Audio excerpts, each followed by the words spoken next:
Hello, it's me, Tom, your friendly neighborhood atheist, and this is kind of an update video because Saturday night, my good friend Phil Ferguson invited me. He had an extra ticket because Matt Dillahunty had given him some tickets to see Matt and Sam Harris and Lawrence Krauss live on stage at the Chicago Theater.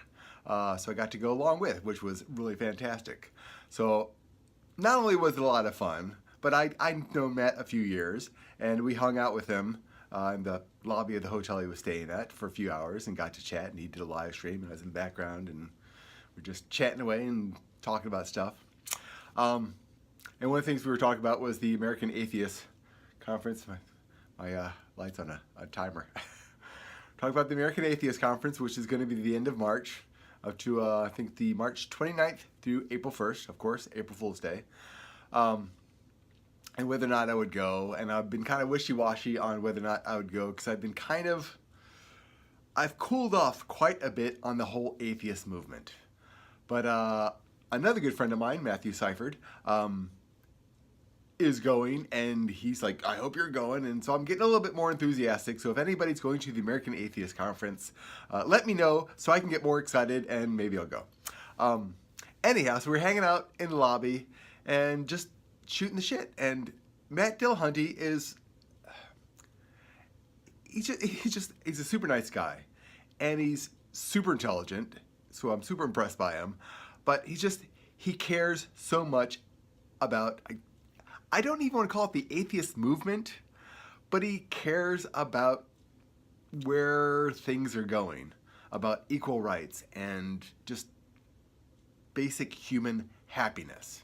He cares, and he wants people to get away from things that make them unhappy, and he sees religion, as I do, as a force of unhappiness for a lot of people.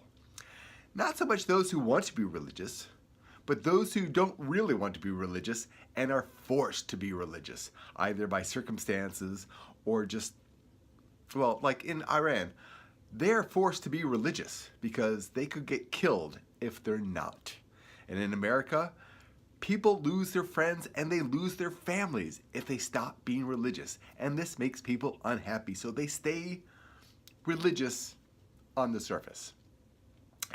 And Matt wants to help those people find a way out, basically.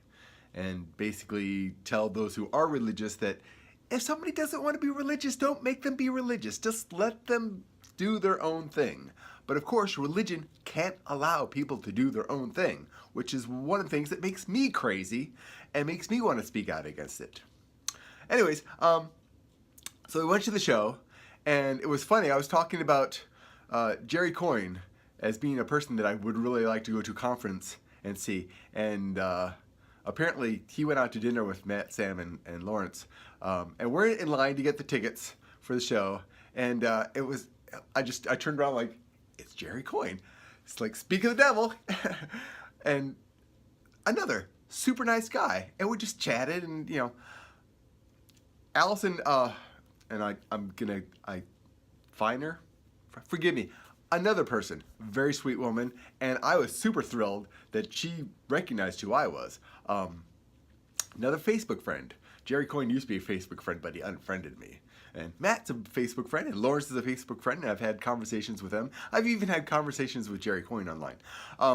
Anyways, I just love the fact that these are just such down-to-earth, nice people. And we got to go to the green room and hang out with Lawrence Krauss and Sam Harris for a while. And again, it was kind of funny. Matt and Sam were just, talking about religion and debating religion, How you see them is how they really are, which is one thing I love about them. Unlike a lot of celebrities who are just fake, they're fake for a living, people that you see in the atheist movement or in the, scientific movement, if you want to call it that, how you perceive them on stage or online or videos is, generally speaking, how they really are. People like Seth Andrews and Aaron Ra, two other people that I know, and David Smalley. These are all people that how you perceive them is how they really are. they're very nice people and very down to earth, and you could just talk to them. And this has always been my advice, because I'm not a type of person who gets starstruck. Though the first time I met Matt and Aaron, I was like, Matt and Aaron. I tried not to be, but I was like, oh, and many people are. And the first thing Matt said to me, like, you don't need to be impressed by me. Nobody needs to be impressed by me except for me. And even I'm not that impressed. I don't know if that's the exact quote, but that was a few years ago.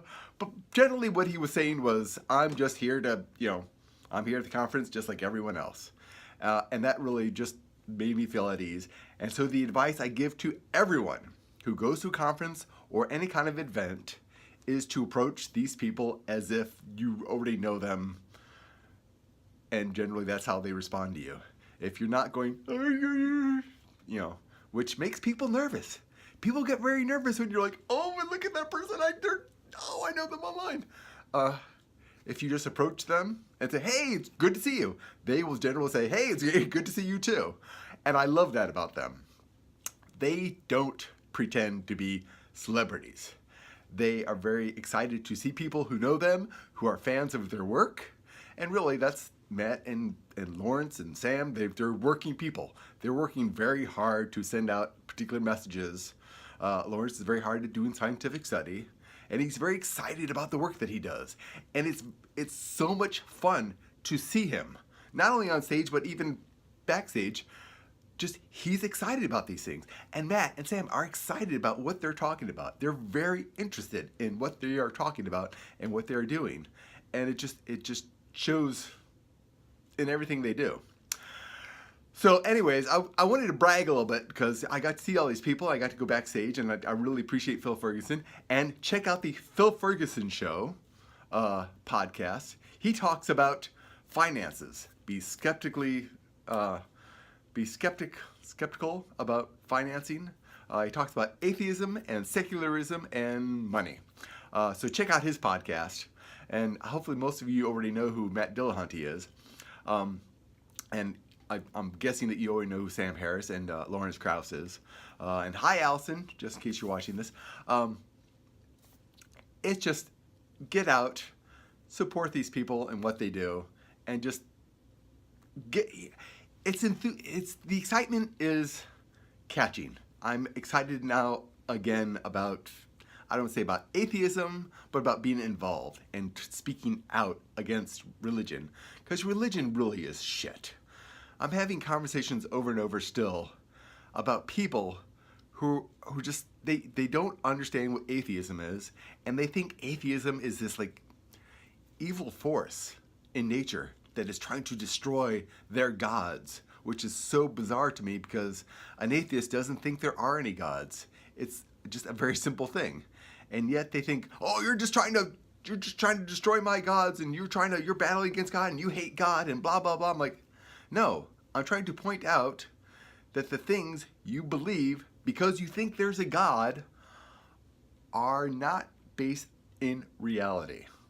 I mean, seriously. I mean, young earth creationists, flat earthers, which aren't necessarily even because of religious reasons, though religious scripts for people hundreds, thousands of years ago who didn't know shit, who thought that earth was flat, wrote things down in a way that makes people think the earth is flat still, and that's just bizarre.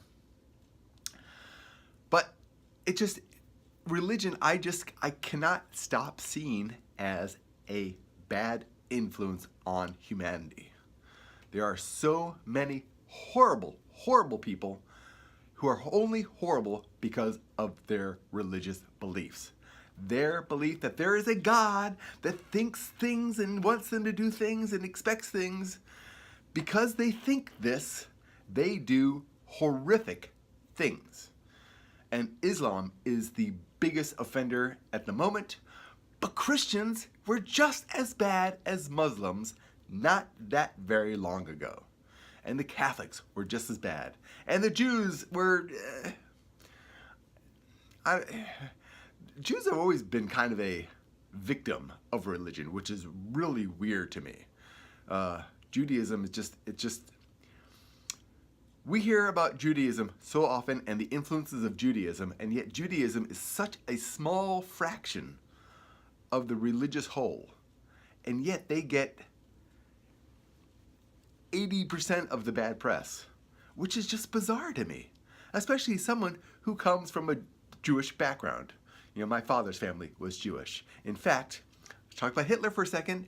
The only reason that I'm here is because of Hitler.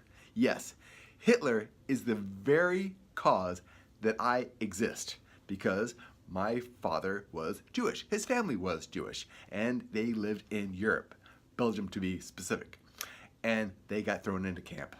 Fortunately, it was the early part of the war before things got ugly, and they had some money, and they were able to bribe their way out of the camp and come to America, and voila, me. So all you people who think God is real, God went way out of his way to create this atheist. What sense does that make? Anyways, I've talked long enough, and I appreciate it if you're still listening. I will probably start doing more videos, as is probably already evident, because I've been doing a couple, and I feel I have more to say. And one of the things, if you haven't hung out this long, is I think I'm going to reenact my No Old White Guy show, which I stopped doing because it seemed like nobody cared, and I realized something. People like drama. So I'm going to reenact my No Old White Guys, or the secular or atheist, I don't even know what the hell I called it, but it's going to be a what the fuck moment for those who are not male and not white. Well, who are not white males, specifically. Because there'll be males and there'll be white people, but they won't be white males. Because, as it was pointed out to Matt, that, great, another sausage fest of old white guys on stage, as if that were a big deal. And Matt made a very good point, which I agree with completely, is women are excluding themselves to a degree. I don't want to say they're doing this, but women want more women involved, but they want more women involved before they get involved. And I understand why, but it's why a lot of blacks still segregate themselves, because they want to be around other people like them. Women want to be around other women. They don't want to be part of a whole male panel. I understand that. I get that. But you got to start somewhere. You got to be part of... You got to get in there and start playing before you get invited to play, I guess is what I'm saying. Anyways, I'm going 13 minutes. That's not too bad. Hopefully you stick around this long. And please leave comments, because one, I want to hear what you think of the American Atheist Conference, whether you are going or interested in going or want to know something about it, because I will do a video on that. Two, what you think of atheist celebrities. Well-known atheist speakers like Matt Dillahunty and Aaron Ra and Seth Andrews and so many others. They're the unholy trinity, so they're always on my brain.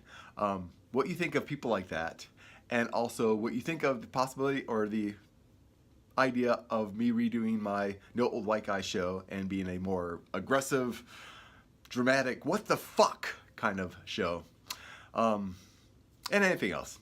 I love hearing from people, and I love arguing with people, and I love going, what's wrong with you people? And I love hearing people going, oh, you're fantastic, and we missed you, and we're so glad you're back. Anyways, I'm Tom, your friendly neighborhood atheist, and I'll catch you next time. Bye.